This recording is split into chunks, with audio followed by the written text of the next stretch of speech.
St. Katherine man found guilty of 2015 rape of teen neighbor.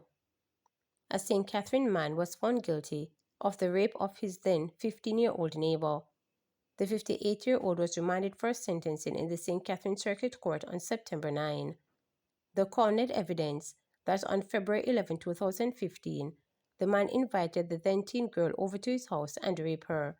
She related her ordeal to a relative, and a report was made to the Police Center for Investigation of Sexual Offenses and Child Abuse. An investigation was launched, and the man was arrested and charged with rape. His trial started on Monday before Justice Dale Palmer. Man found dead following house fire in Spanish Town. The body of a man was found following a fire at his house on Burke Road in Spanish Town, St. Catherine on Thursday. The deceased was identified by the police as Moses McIntosh. Reports are that about 2:50 a.m., the fire department was summoned to a blaze at a house along Burke Road. After the fire was extinguished, the body of a man was discovered during cooling down operations. The police scenes of crime unit examined the scene and the body was removed. A post-mortem is to be done. The cause of the fire has not been ascertained. The Spanish Town police are investigating the matter. MOCHA arrests woman in connection with $47.5 million phishing scheme. The major organized crime and anti-corruption agency MOCHA on Thursday arrested a Clarendon woman in connection with the $47.5 million phishing scam at the National Commercial Bank (NCB). According to Major Bassett Jarrett, Director of Communications at MOCHA, the latest suspect to be arrested is believed to be part of an organized criminal syndicate that is responsible for the theft. The individual, a female from Clarendon Park, Clarendon, was arrested at her residence following a targeted joint operation on Thursday morning. The location was then searched and a number of evidentiary items recovered. This morning's arrest is another clear signal that MOCHA will not relent in the fight against cyber-enabling financial crimes, stated Major Jarrett. We are committed to bringing offenders to justice, but we cannot do it alone. Strong partnerships and public cooperation remain essential to dismantling this sophisticated criminal network, and we urge anyone with information on this or other similar cybercrimes to come forward and assist us. Organized crime thrives in silence, but together we can shut it down, he continued. This scam, which took place between April and June 2022, involved an organized crime syndicate that illicitly accessed 16 NCB accounts and transferred over $47 million to various beneficiaries' accounts.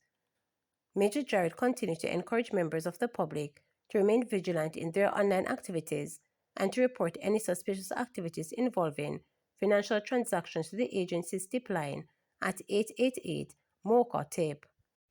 Man shot to death at recording studio in Manchester. A man was shot to death at a recording studio in Hammonds District near Perth in Manchester on Thursday night. Police named him as Garnet Marant, a construction worker of Hammonds District. A police report said about 9:15 p.m., Marant was at the recording studio when loud explosions were heard and the police were called.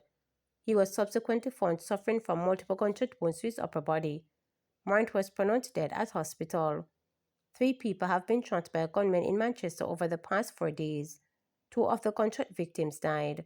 Statistics from the police show that up to July 5th, Manchester recorded 13 murders when compared to 21 for the corresponding period last year.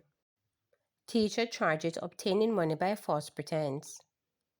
Kimberly Bailey Allen, a 32-year-old teacher from St. James, has been charged with obtaining money by false pretense in connection with a scheme that allegedly involved a teenage student and millions of dollars stolen from a family business. According to reports from the St. Anne's Bay Police, Bailey Allen had entered into an agreement to tutor a teenage girl for a fee of $15,000 per week. However, investigators say the arrangement took a criminal turn when Bailey Allen allegedly instructed the teen to steal $4 million from her parents' business to secure a spot for 3 C-sex subjects. Reports are that the teen handed over the money to Bailey Allen in installments between April and July 3rd of this year. The incident came to light after the teen's parents noticed the missing funds and questioned their daughter, who then disclosed what had transpired. Following an investigation, Bailey Allen was taken into custody on April 5th and was charged on Thursday. She is expected to appear before the St. Anne's Bay Parish Court on Friday, September 19. PM Holness says government plans to deal with crime and violence decisively. Prime Minister Dr. Andrew Holness has assured that the government plans to deal with crime and violence decisively. He made this statement at the groundbreaking and contract signing ceremony for the Westlands Port Expansion Project at the Kingston Freeport Terminal. Dr. Holness reiterated that criminal activities affect business in Jamaica. He said while investors have been showing confidence in the economic strength of the country, crime and violence are still hampering growth, and so they must be addressed. The Prime Minister also lamented that if youngsters continue to join gangs instead of the labor force, the country will have a significant labor shortage within the next decade. You have to ask yourself, happening now and not before.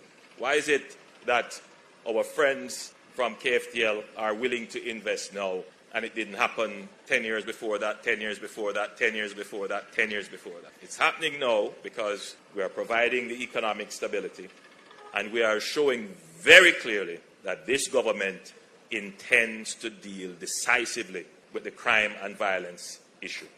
But let me say it in another way. This government intends that Jamaica fulfills its true destiny as a peaceful country. It is a real problem, right? It's a problem that you're going to feel the crunch in the next decade, in the decade coming, even though you're starting to see it now. But it is something that we have to really, really, really think about. And it is a real challenge that we are losing so many of our good human resources, our good talent, our good labor, because they are tied up in crime. They don't want to come out of the gangs. They don't want to leave their communities. They take a negative attitude, antisocial attitude towards work. And what that does, it locks them into that for the rest of their lives. And some of the social commentary reinforces and supports them there, right, without realizing that they're doing them a disservice. When the social commentary should be encouraging them to come out of crime, put down the gun, put down the thug lifestyle, and go and find a work, right? Even if it is not paying you what you want now, the economy is growing. And by you coming into the economy and providing your labor, you are helping the economy grow. 3 farmers charged after seizure of ammunition and ganja in St. Elizabeth. 3 farmers from Westmoreland have been charged with unauthorized possession of ammunition and possession of ganja following an incident along the Brompton Main Road in St. Elizabeth on Tuesday. They are Kimani Rose, 28 of Orange Hill District, 31-year-old Nicomore Moore, 31 of Whitehall District, and Matthew Jackson, 34, also of Orange Hill District. According to reports on the Black River Police, at approximately 3:30 p.m., lawmen conducted a search of a white Toyota Axio motor vehicle carrying the 3 men. During the search, officers discovered 3 9mm rounds of ammunition and approximately 8 ounces of vegetable matter resembling ganja. The men were arrested and subsequently charged on Thursday. To subscribe, like, share, and click the notification bell for daily updates.